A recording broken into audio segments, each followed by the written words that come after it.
Meanwhile, Straits Hot Pot, a restaurant in Havelock Road, was ordered to close from tomorrow to September 11th for flouting safe management measures. This included selling alcoholic beverages after 10:30 p.m. The restaurant's staffs transferred these beverages into teapots and empty green tea bottles before serving them. To avoid detection, staff were also not wearing masks or not wearing them properly, as Straits was fined $2,000 for the offences. Whimsical Bar in Science Park Drive is closed as well for similarly serving alcohol after 10:30 p.m.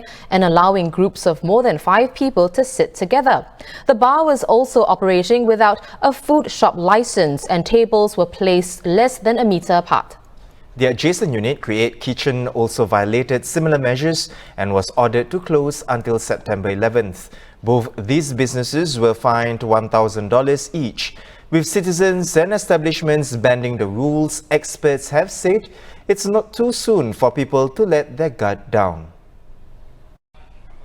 We're happy to welcome back Professor Ying to the show. He's the Dean of the Swee Hock School of Public Health at the National University of Singapore. So, Prof. Teo, we can't expect most people to self-regulate and stick to the spirit of the guidelines. Do you think then that more rules should be implemented to cover any loopholes, like when we saw eateries no longer allowing groups of more than 5 people to sit together in light of, some people getting around that, the 5 persons rule? Thank you for having me. So every country really have to experiment to find out what works and what doesn't. We can, of course, be absolutely strict and put in a lot more restrictions, including what you have mentioned about covering any loopholes in eateries, groups of more than 5 coming together. But whether these policies will be effective will still require individuals like you and me to follow the rules. If we keep thinking that I won't be so lucky to be infected, it won't happen to me, that's exactly when you introduce a crack in our community safety net, and the coronavirus will exploit this crack. So I don't think it's necessarily about putting in stricter rules, but more about letting everyone know that there is a consequence to irresponsible actions. And by the way, let me touch a little bit about the specific case you mentioned, when there are more than 5 people from different households coming together in a restaurant but on different tables. Yep. We have all heard about super spreading events, and this means just one single event that has the ability to cause many people to be infected. The reason why there is a strict rule regarding large groups eating together is because time and again we see such meal gatherings to be the reason why there is a big cluster of infections. The question really is, if we know this is the setting that leads to super spreading events, do we really still go ahead and allow large groups to eat together? Right. Prof, with the Singapore Tourism Board encouraging us to rediscover Singapore, plus the upcoming handouts of the tourism credits, is this then mixed messaging, to go out, rediscover Singapore, but don't let your guard down?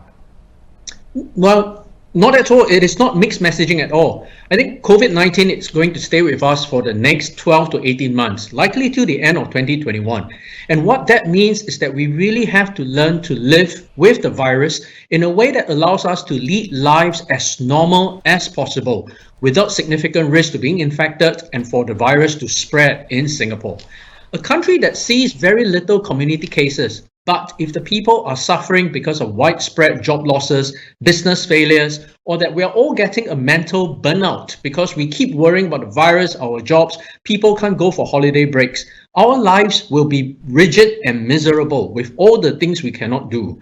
So this is not an indication of a country that is handling the virus well at all. But instead, if we now allow domestic tourism to resume, people will return to work, schooling to continue, and generally most of the things that many of us would normally be doing, and yet our community cases remain low, remain manageable. I think that's a real indication Singapore is doing well to cope with the impact of the pandemic. Prof, as we saw in South Korea, Australia and New Zealand, these countries have had to reimpose restrictions, and it seems like a resurgence is inevitable as we start to open up.